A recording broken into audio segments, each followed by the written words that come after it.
et je vais vous raconter l'histoire terrifiante de mon grand-père Ethan.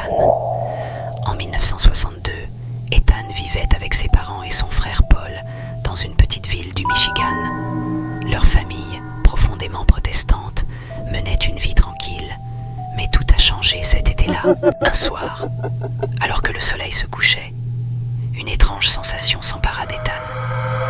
Il ressentit un frisson inexplicable, comme si une présence invisible le guettait. Ignorant ce sentiment, il continua ses activités, mais la sensation persistait, s'intensifiant chaque jour. Une nuit, alors qu'il était seul dans sa chambre, Ethan entendit des chuchotements étouffés venant du grenier. Intrigué et effrayé, il monta les escaliers grinçants et poussa la porte du grenier. La pièce était poussiéreuse, remplie de vieilles malles et d'objets abandonnés. Au fond, une lueur étrange émanait d'une vieille armoire. S'approchant avec précaution, il ouvrit l'armoire et découvrit une ancienne Bible. Ses pages étaient jaunies par le temps et des symboles inconnus étaient griffonnés sur les marges. En tournant les pages, il trouva une note écrite de la main de son arrière-grand-père, racontant une histoire de malédiction et de rituels sombres. Soudain, les chuchotements devinrent des cris stridents. Ethan sentit une main glacée sur son épaule et se retourna brusquement. Devant lui se tenait une silhouette sombre. Ses yeux rouges brûlants le fixaient. Terrifié, Ethan lâcha la Bible et se précipita hors du grenier. Cette nuit-là, les cauchemars commencèrent. Ethan rêvait d'un homme en noir, murmurant des incantations dans une langue ancienne.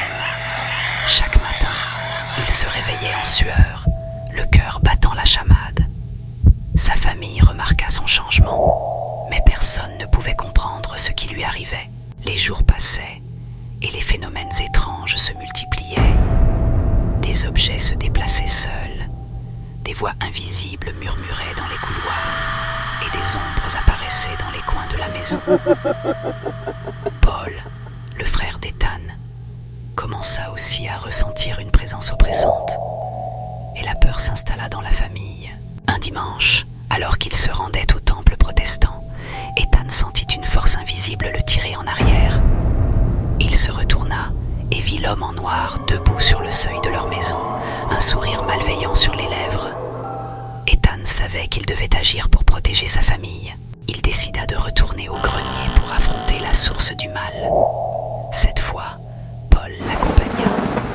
Ensemble, ils ouvrirent la Bible et trouvèrent un passage décrivant un rituel de protection. Ils rassemblèrent les objets nécessaires et commencèrent le rituel, leur voix tremblante récitant les paroles sacrées. Au moment où ils terminèrent, un hurlement strident emplit la maison. Les murs tremblèrent et l'air devint glacial. L'homme en noir apparut, mais cette fois, une lumière brillante émana de la Bible, repoussant la silhouette maléfique.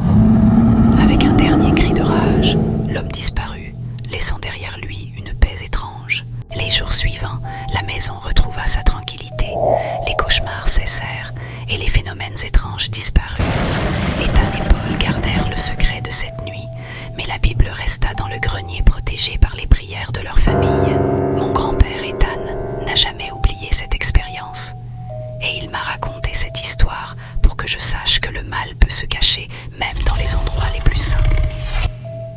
Je n'ai jamais douté de ces paroles, et chaque fois que je visite la maison de mon enfance, je ressens encore l'ombre de cette nuit, tapie dans les recoins du grenier.